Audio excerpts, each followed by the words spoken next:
열왕기상 12장 12절에서 20절까지 말씀 한 절씩 교독합니다.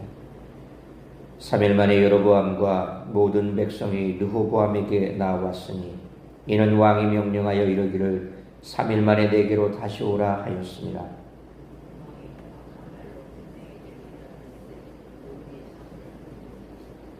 어린 사람들의 자문을 따라 그들에게 말하여 이르되 내 아버지는 너희의 멍에를 무겁게 하였으나 나는 너희의 멍에를 더욱 무겁게 할지라. 내 아버지는 채찍으로 너희를 징계하였으나 나는 정갈 채찍으로 너희를 징계하리라 하니라.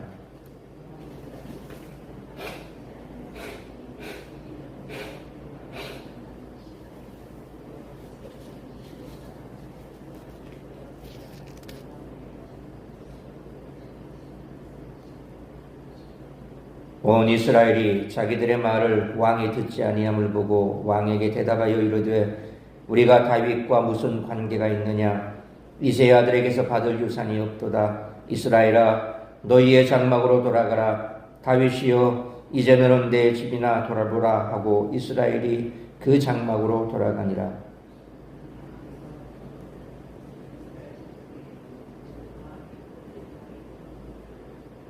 르호보암 왕이 역군의 감독 아도람을 보냈더니 온 이스라엘의 그를 돌로 쳐 죽인지라. 르호보암 왕이 급히 수리에 올라 예루살렘으로 도망하였더라.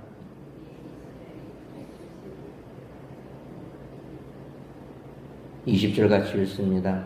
온 이스라엘이 여로보암이 돌아왔다함을 듣고 사람을 보내 그를 공회로 청하여 온 이스라엘의 왕으로 삼았으니 유다 지파 외에는 다윗의 집을 따르는 자가 없으니라.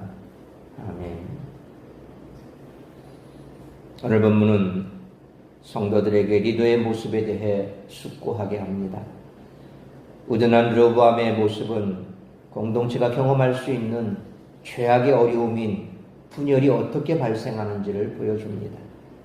갈라디아서 5장 20절로 21절에 우상 숭배와 주술과 원수 맺는 것과 분쟁과 시기와 분냄과 당 짓는 것과 분열함과 이단과 투기와 술취함과 방탕함과 또 그와 같은 것들이라. 전에 너희에게 경계한 것 같이 경계하노니 이런 일을 하는 자는 하나님의 나라를 유업으로 받지 못할 것이요 라는 말씀처럼 성경은 분명하게 분열하는 것을 경계합니다. 우둔한 리더는 듣는 것에 실패합니다. 그리고 듣는 것에 실패하는 리더에게는 상황 판단력이 교려되어 있고 그런 반복적으로 실수를 범합니다. 르호보암에게 백성이 찾아와서 멍에가 무겁다고 호소할 때 백성의 고통을 이해하지 못한 경우가 바로 그 예입니다. 르호보암은 끝내 상황을 파악하지 못하고 역군을 파송하는 실수를 또 범한 것입니다. 따라서 리더로 세워지는 성도들에게는 주변의 조언을 세심하게 듣는 훈련이 필요하며 그 훈련이 공동체의 필요를 살피는 방향으로 이루어져야 한다는 것입니다. 여기에 실패하는 자들에게는 하나님이 그분의 방법대로 견책하실 것입니다. 그러나 성도들은 하나님의 공의로 일하는 것을 두려워할 필요는 없습니다. 르호보암이나 바로의 경우처럼 하나님은 돌이킬 기회를 주시기 때문입니다. 오히려 성도는 겸손하게 자신이 세워지는 자리에 엄중함을 깨달아야 합니다. 왜냐하면 분열의 파국은 즉각 발생시킬 수 있으며 돌이킬 수 없을 수도 있기 때문입니다. 그러므로 다만 다윗의 왕가가 완전히 멸망하지 않은 것처럼 그분의 은혜는 여전히 이어진다는 것 또한 항상 기억하고 살아가는 우리 모두가 되시기를 축원합니다. 솔로몬의 번영기를 이끌었던 원로들의 지혜보다 자신과 함께 자란 젊은이들의 말을 들은 르호보암은 통일 왕국의 분열이라는 결말을 맞이했습니다. 우리가 좀 더 소통하려는 태도로 상대방의 말을 잘 들어주면 상대방도 그렇게 행동할 것입니다. 그러나 그러지 않으면 우리가 얻을 수 있는 것을 잃을 뿐 아니라 상대방의 적대까지도 감수해야 합니다. 따라서 이와 같은 오늘 본문의 말씀을 통해서 우리들이 깨달아야 할 것은 첫째로 12절로 15절 말씀처럼 일방적으로 듣기를 강요하는 고압적 태도는 소통을 깨뜨린다는 것입니다. 12절로 13절 말씀처럼 자신들의 요청에 대한 왕의 대답을 듣기 위해 기대감을 가지고 모인 북부 이스라엘의 백성들에게 르호보암의 대답은 왕이 자신들을 짐승처럼 여기고 있다라는 반감을 사기에 충분했습니다. 미련하게도 르호보암은 14절 말씀처럼 백성들의 고충을 듣지 않고 솔로몬 때보다 더한 포갑으로 그들을 다스릴 것을 공언합니다. 하나님 앞에서 겸손할 줄 몰랐던 르호보암의 통치로 인해 15절 말씀처럼 하나님이 선지자 아히야를 통해 주신 예언대로 결국 북부 이스라엘 10지파가 떨어져 나감으로써 이스라엘의 분열이라는 결과를 불러왔습니다. 르호보암이 백성의 말과 원로들의 조언을 들을 귀가 있었다면 어리석은 결정을 하지 않았을 것입니다. 그러나 그가 듣지 않으므로 백성들도 더 이상 르호보암의 말을 듣지 않게 됩니다. 그러므로 대화할 때 먼저 내 말부터 들으라는 고압적 태도는 결국 소통을 깨고 어느 누구도 우리의 말을 듣지 않게 만들기에 잠언 15장 1절에 유순한 대답은 분노를 쉬게 하여도 과격한 말은 노를 격동하느니라 라는 말씀을 항상 기억하고 날마다 겸손히 하나님께 내 입술에 파수꾼을 세워달라고 기도하는 우리 모두가 되시기를 축원합니다. 두 번째로 16절로 18절 말씀처럼 분별력과 배려심이 없는 행동은 큰 화를 불러온다는 것입니다. 르호보암은 북부 이스라엘 백성들에게 왕으로 인준받기를 원했습니다. 그러나 그들의 요청을 듣기보다는 정갈 채찍으로 다스리겠다는 모욕적인 말로 백성들의 원성을 삽니다. 분노한 백성들은 16절 말씀처럼 르호보암이 예고한 포갑 정치에 맞서 지파 간의 뿌리 깊은 감정을 끄집어내며 다윗 왕조를 비난합니다. 이에 더 이상 남과 북은 하나일 수 없었습니다. 결국 르호보암은 17절 말씀처럼 유다 성읍에 사는 이스라엘 백성만의 지지를 얻는 반쪽짜리 왕이 됩니다. 민심이 이러한 상태임에도 르호보암은 포갑 정치의 일환으로 18절 말씀처럼 강제 노역과 세금 징수를 담당했던 아도람을 파송해 북부 이스라엘을 힘으로 누르려 했습니다. 북이스라엘의 분노는 극에 달해 아도람을 죽임으로 상황은 더 이상 돌이킬 수 없는 파국으로 치닫습니다. 르호보암은 도망칠 수밖에 없었던 것입니다. 그러므로 상황을 읽는 분별력도 상대방에 대한 배려도 없이 행동하는 것은 오히려 더 큰 화를 불러일으키므로 항상 성령 충만하여 성령께서 주시는 지혜와 인도하심 속에서 살아가는 우리 모두가 되시기를 축원합니다. 세 번째로 19절로 20절 말씀처럼 목적이 상실된 수단으로는 선한 것을 채울 수 없다는 것입니다. 비록 북이스라엘과 남유다의 갈등은 사울과 다윗 시대부터 존재하고 있었지만 다윗과 솔로몬이 신정국가의 왕으로 하나님을 대리할 때는 아무 문제가 되지 않았습니다.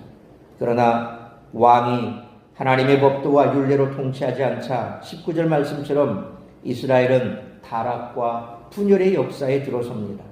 이 같은 분열의 책임이 온전히 솔로몬과 르호보암의 실정에만 있지는 않습니다. 민의를 듣지 않고 포갑 정치를 펼치는 타락한 지도자에 대한 반역은 필수이지만 다윗의 왕위를 영원히 견고하게 하시겠다는 하나님의 섭리에는 반하는 것이었습니다. 결국 북이스라엘은 새로운 왕에 대한 하나님의 뜻을 묻고 기름 부으심을 구하는 대신에 20절 말씀처럼 자신들의 요구와 이익을 채워줄 여로보암으로 왕을 대신합니다.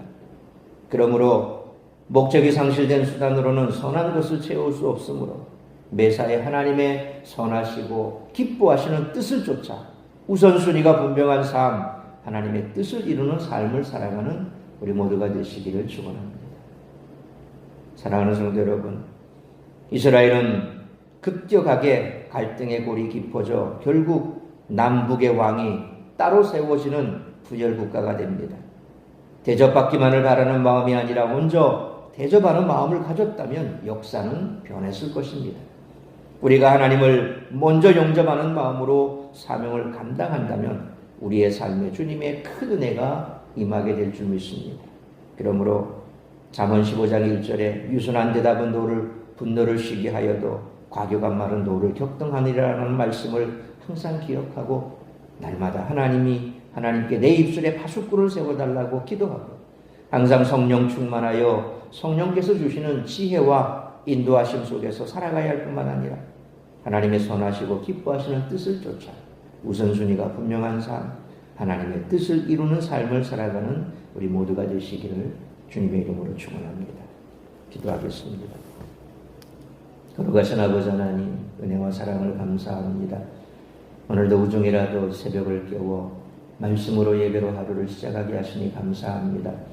오늘 주신 말씀처럼 우둔하여 경청하기를 더디하고 또 싫어하고 자신의 욕심대로 그렇게 어리석은 선택을 했던 르호보암의 말로는 결국 예언대로 남북이 분열되는 그러한 분열왕국으로 치닫게 됩니다. 우리가 이 땅 가운데 발붙고 살아가는 많은 관계 속에서 때로 우리의 공동체가 이렇게 분열될 때 바로 그 원인은 이처럼 어리석게도 듣기를 소홀히 하고 또 분별력도 없고 이처럼 세상 속에서 사람들과의 관계 속에서 배려심 없는 그런 행동이 큰 화를 불러온다는 사실을 다시 한번 기억해야 할 것입니다. 교회 안에서라도 우리가 직분자로 또 소그룹의 리더로 그렇게 세워질 때에 늘 성령 충만하여 하나님의 뜻을 쫓아간다면 아무런 문제도 없을 것이요 화평하게 되고 하나가 되는 그러한 놀라운 은혜가 있게 되지만 우리의 욕심을 쫓아서 듣기를 소홀히 하고 배려심도 없고 분별력을 잃어버리면 결국 이와 같은 큰 어려움에 봉착하게 되고 분열의 역사가 나타난다는 것입니다. 분열하는 것은 큰 죄라고 성경은 분명히 말씀합니다. 그러므로 다시 한번 우리가 이 땅 가운데 살아가는 많은 관계 속에서 어리석은 르호보암과 같은 그런 행동을 할 것이 아니라 늘 성령 충만하기를 기도하고 특별히 무엇보다도 듣기는 속히 하되 말하기는 더디하고 늘 우리의 삶 속에서 많은 관계 속에서 입술에 파수꾼을 세워달라 기도하면서 겸손하게 하나님의 기뻐하시고 선하신 뜻이 무엇인지 그 뜻을 이루기를 위해 우선순위가 분명한 삶을 살아간다면 우리의 삶 속에서는 늘 화평이 있고 또 우리와 함께 더불어 관계 맺는 그 관계가 평안할 뿐만 아니라 더욱더 하나님의 은혜가 나타나게 될 줄 믿습니다. 다시 한번 오늘 이 아침 내가 속한 지금 관계 속에서 문제가 있지는 않은지 나로 인해서 분열되고 있지는 않은지 내가 소그룹의 지도자라고 한다면 리더라고 한다면 과연 르호보암과 같이 어리석게 행동하고 있지는 않은지 돌아볼 수 있기를 원합니다. 뿐만 아니라 오늘도 하나님 앞에 간절히 성령 충만하기를 기도하고 오늘 이 한날의 삶 속에서도 하나님의 선하시고 기뻐하시는 뜻이 무엇인지 그 뜻을 이루기를 위해 간구하며 오늘도 우리 사랑하는 성도들 어디에 있든지 무엇을 하든지 그들의 삶 속에서 하나님의 은혜가 충만하고 하나님의 뜻을 이루어드리는 복된 한날의 삶을 살아가는 우리 성도들의 삶이 되게 하여 주옵소서. 우리 사랑샘 교회가 늘 이처럼 분열하는 곳이 아니라 하나가 되고 리더들이 하나님의 뜻을 분별하고 또 잘 들어주고 경청하고 배려하고 이와 같은 관계 속에서 아름답게 성장하는 교회가 될 수 있도록 크신 은총 베풀어 주시기를 간절히 빌고 소망합니다. 특별히 아픈 성도들 치료하시고 회복시켜 주시고 저들의 육신의 질병을 우리 주님께서 깨끗하게 낫게 하여 주심으로 날마다 주님 앞에서 우리 하나님이 기뻐하시는 삶을 살아갈 수 있는 우리 성도들의 삶이 될 수 있기를 더욱 간절히 소망하오며 이 모든 말씀 우리 주 예수 그리스도의 이름으로 기도하옵나이다. 아멘.